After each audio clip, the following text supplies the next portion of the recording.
You don't own anything here. That's what she said to me. Vivian Thorne, the HOA president. The very first morning I drove back to my grandfather's old cabin, standing there in her pressed navy blazer and golf cart, like she owned the valley itself. I'd just driven 6 hours through the mountains, carrying my grandfather's ashes in a simple wooden box on the passenger seat, and she met me with a heavy chain across the gate and a smile that could cut glass. I didn't know it then, but that chain wasn't meant to keep me out. It was about to unlock a conspiracy she'd spent 8 years trying to bury. The chain itself was new, heavy-gauge steel wrapped 3 times around the gate posts and secured with a padlock the size of my fist, and bolted above it, a white plastic sign with black letters. No entry. HOA violation. Shadow Mountain Estates Homeowners Association. Authorized personnel only. I stood there in the pre-dawn cold, hands in my jacket pockets, watching my breath turn to fog in the mountain air. I'd left Denver when the city was still asleep, driving west until the plains gave way to foothills, then following the county roads up into the high country where my grandfather, Elias, had built his life. The cabin sat at the end of a winding gravel drive, half a mile from the main valley road, or it used to, before this gate appeared, telling me I didn't belong here. I pulled out my phone and took 3 photos, then walked back to my truck and waited. The sun started to break over the eastern ridge, turning the valley floor from purple to gold. I could hear the wind moving through the pines the way it always had, the way it did when Elias first brought me up here when I was 8 and taught me how to split firewood and red the grain in old timber. He built the place in '53 and kept it standing with his own hands, shingling, painting, enduring the winters, right up until the stroke 3 years back made climbing ladders impossible, and sadly, writing checks became something he just forgot to do. That's when the HOA dues stopped, I figured, when his mind started slipping and the bills piled up in drawers he couldn't remember opening. Vivian arrived 20 minutes later in a white golf cart with the HOA logo printed on the side. Mid-50s, blonde hair pulled back tight, that navy blazer over a cream blouse despite the fact that it was barely 40 degrees outside. I stayed where I was, leaning against the driver's side door, and let her come to me. The expensive gravel crunched under her shoes, the kind of shoes that weren't made for mountain roads. Can I help you? Her voice had that particular, clipped edge that people develop when they've spent years telling other people what to do. Not quite hostile, not quite polite. Somewhere in between where all the power lives. I straightened up. I'm Wyatt Hadley. This is my property. I held out the envelope with my grandfather's death certificate, the will, the deed transfer paperwork my attorney had filed 6 weeks ago, but she just glanced at the papers and dismissed them. I'm Vivian Thorne, HOA president, and I'm afraid there's been some confusion, she said, tilting her head. This property is currently in violation of 14 separate covenants and has been declared a nuisance by the board. No one is authorized to access it until the violations are remedied. Furthermore, Colorado law requires all property transfers in a covenant-controlled community to receive board approval before they're valid. That wasn't how deeds worked, not anywhere I'd ever filed one, but I kept my voice level. My grandfather owned this land for 60 years. He built that cabin with his own hands in 1953, before there was an HOA, before there was a Shadow Mountain Estates community, before any of these houses existed. She pulled a folder from the golf cart, 7 pages printed on heavy stock with the HOA logo on every page. The community covenant was established in 1995. All properties within the established boundaries are subject to the covenant, regardless of when they were built. Your grandfather's property is listed here, Lot 47. Current violations include failure to maintain exterior paint standards, non-compliant roofing materials, absence of approved landscaping, and 3 years of unpaid HOA dues totaling $7,200. I saw the way her eyes moved to the cabin through the trees, calculating, measuring something I couldn't quite name yet. How much is this land worth? I asked. Something shifted in her expression. Not much, just a flicker around the eyes. I'm not a real estate agent, she said, but properties in this valley typically range from $800,000 to $2.5 million, depending on size and location. Your lot is 6 acres with water access. I'd estimate somewhere in the middle of that range. She said it casually, but there was weight behind the words, the weight of someone who'd thought about this number more than once. That's a lot of money for someone to want me gone, I said. No one wants you gone, Mr. Hadley, she countered. We want you to comply. If you can't do that, then yes, the board may be forced to pursue other remedies, but that's entirely up to you. She turned back toward the golf cart. I'm not leaving, I said. She paused, looked back over her shoulder with that same cold, calculating expression. Then I suggest you hire an attorney. You're going to need one. I waited until she was out of sight, then pulled the bolt cutters from the truck bed. Elias used to say that land remembers who worked it and who loved it enough to stay. And I'd promised him the night before he died that this place would stay in the family, no matter what it took. The chain broke with a sound like a gunshot in the morning quiet. I drove through, parked in front of the cabin, set the box of ashes on the kitchen table, and then pulled out my phone. I sent a message to a real estate attorney in Boulder I'd worked with on a historic preservation project 3 years back. Need to talk about property rights and HOA overreach. How soon can you meet? The response came back in under 2 minutes. Tomorrow morning. Bring everything you have. Dale Shepard's office smelled like old law books and coffee that had been sitting on the burner too long. He listened to my story without interrupting, making notes on a yellow legal pad. HOAs don't have approval authority over deed transfers. That's fiction, he confirmed. What they can do is claim violations and levy fines, build a paper trail to justify a lien on the property. If they prove the violations are severe enough, they can eventually force a sale to cover the debt. It usually takes years, but I've seen motivated HOAs push it through in 18 months. He spread a Valley survey map across his desk. Here's what interests me. The HOA was incorporated in '95. Your grandfather's deed is from 1948, a federal land grant under the Homestead Act. That means he retained full subsurface and mineral rights under the original grant. More importantly, I need to verify whether your grandfather ever signed the covenant agreement. If he didn't, they have no legal authority over your land at all. After hours of sifting through old documents, deeds, tax records, and correspondence going back to the '50s, Shepard looked up. Your grandfather never signed the HOA covenant. They drew their boundary to include his property, but he never consented to their authority. That's a problem for them, a big one. His plan was immediate. File a complaint, challenging their right to fine, and a declaratory action, asking the court to formally rule the property is not subject to HOA jurisdiction. We would also petition for a preliminary injunction to force them to stop harassment while the case was pending. He handed me a business card. This is Anna Vaughn, private investigator, former FBI Financial Crimes Unit. Tell her I sent you. Have her look into Vivian's business connections, property transactions in the Valley. If she's profiting from forcing people out, that's a felony. The HOA meeting was scheduled for 7 that evening in the community center, a lavish building that looked like it cost more than most of the houses in the Valley. Vivian presided with 4 other board members. I sat in the back with Dale Shepard. She started with standard business, then got to new business. We have a situation with Lot 47. The heir has been notified of multiple covenant violations, but has refused to acknowledge HOA authority or pay outstanding dues. She projected a photo of my cabin, looking rough, paint peeling, windows dark, and recommended a resolution to impose a fine of $500 per day. I stood up. I'm Wyatt Hadley. Lot 47 is my property. My attorney has documentation proving my grandfather never signed your covenant agreement, which means you have no authority to levy fines or restrict my access to my own land. Shepard handed a folder directly to Vivian. This is a courtesy copy of the complaint we filed with the county this morning and the declaratory action we'll be filing with the district court tomorrow. The room went silent. Vivian looked up from the folder, her face calculating. The board will vote on this resolution as planned.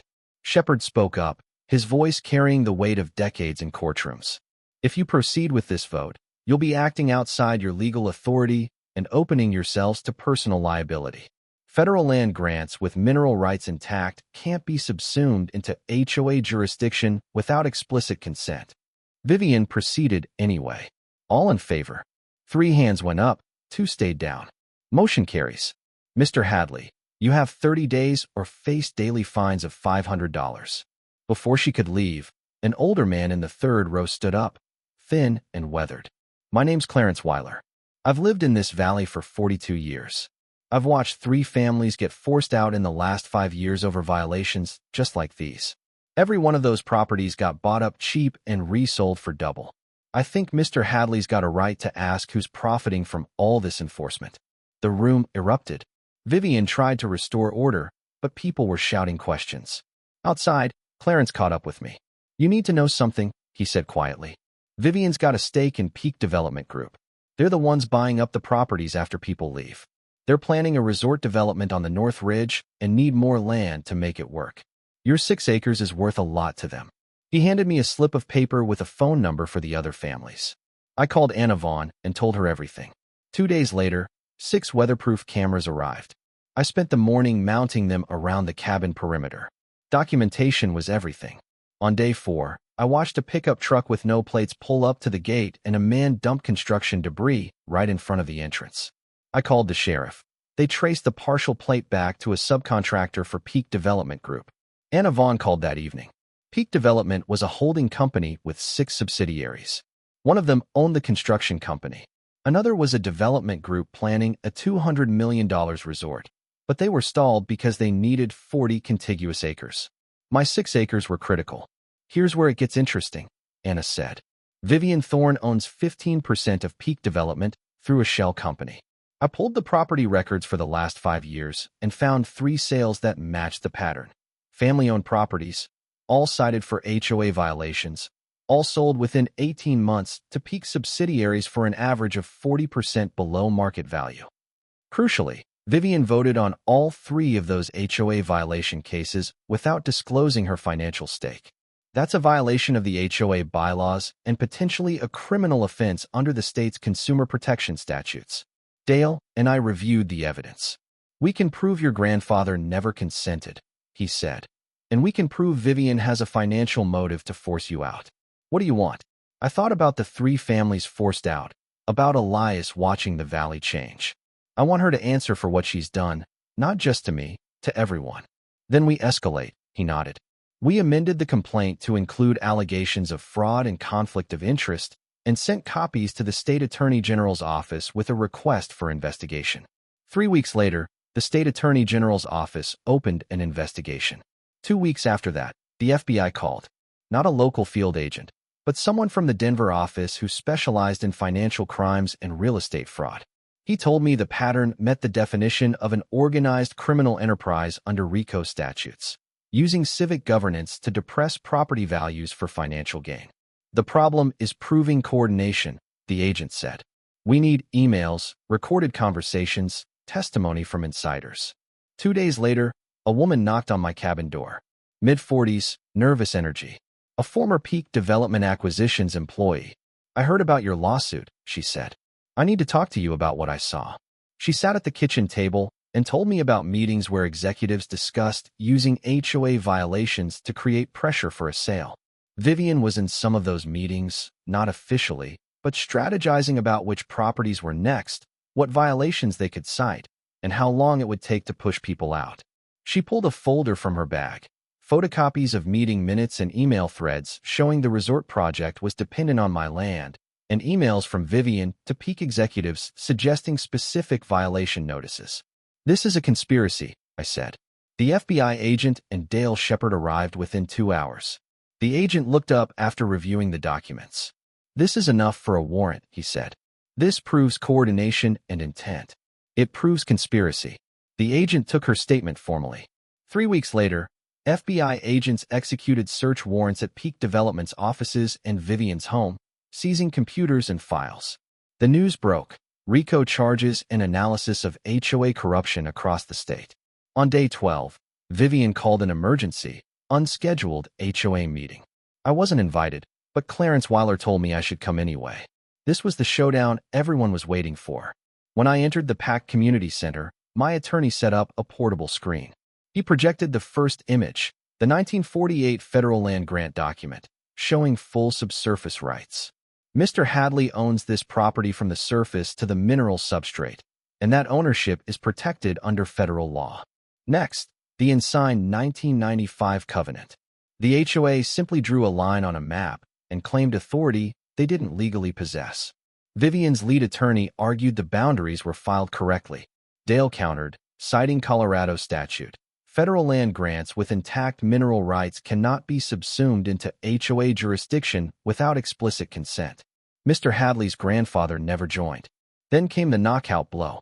The screen showed the corporate structure chart with Vivian's name connected to Peak Development, followed by the 3 property transactions, all highlighted.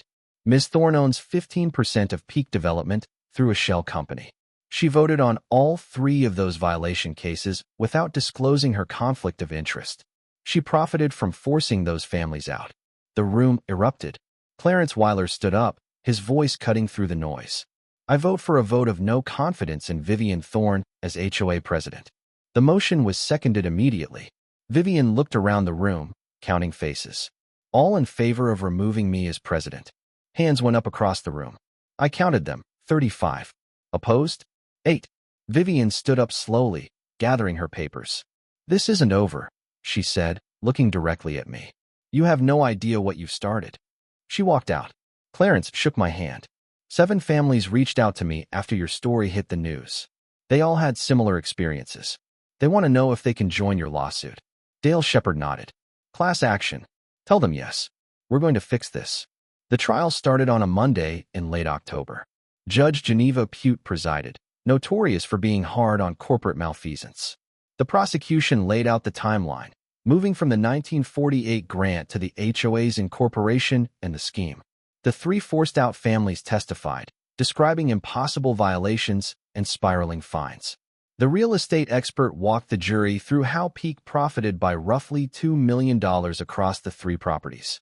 The financial forensics expert traced the money. Vivian received $420,000 in distributions from Peak that correlated directly with property acquisitions. That's textbook fraud. The former Peak employee's testimony was devastating. She described strategy meetings where executives and Vivian discussed using HOA enforcement as a tool for reducing acquisition costs. She read from her notes. One executive said it was like fishing with dynamite. You blow up their lives with violations, then scoop up the property when they're too stunned to negotiate. Vivian didn't testify, invoking her Fifth Amendment right. Her silence felt louder than any testimony could have been. The jury deliberated for 4 hours. The verdict came back just before 5, guilty on all counts. Trespass to land, fraud, conspiracy, violation of consumer protection statutes. The judge set sentencing for 30 days out. As the bailiff read the verdict, I watched Vivian's face. She'd built a system she thought was invincible, and it had collapsed in 3 days. 2 months later, Judge Pute handed down the sentence.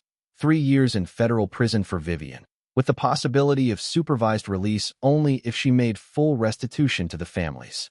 The restitution amount was calculated at $1.8 million.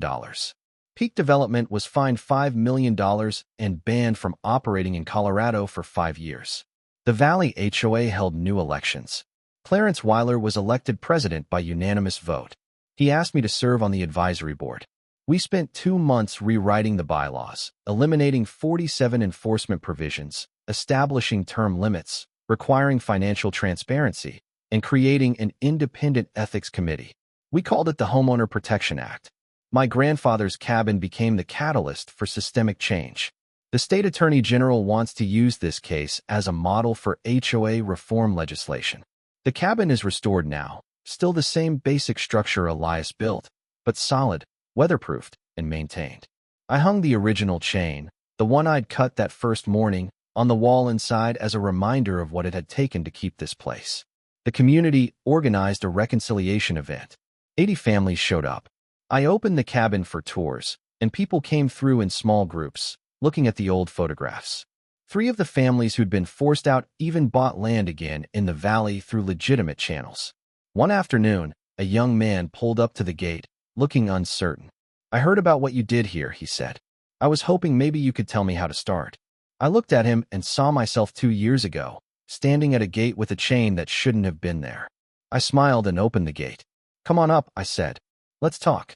The chain was gone, but the story of what happens when ordinary people refuse to be silent, when they stand up and demand that the law work the way it's supposed to work, that story is still being written. The cabin stood behind us in the fading light, solid and enduring. A reminder that some things are worth fighting for, and that the fight itself becomes part of the legacy we leave behind. Justice isn't a gift that comes once and lasts forever. It's a fight that every generation has to take up, not because they hate their enemies, but because they love what needs protecting. If you're dealing with an HOA nightmare, a bully who thinks they own your home, drop a comment below. Share your story. Did this case give you the courage to find your own federal land grant? Let me know your thoughts on RICO versus HOA, and hit that subscribe button, because the fight for your castle is never over.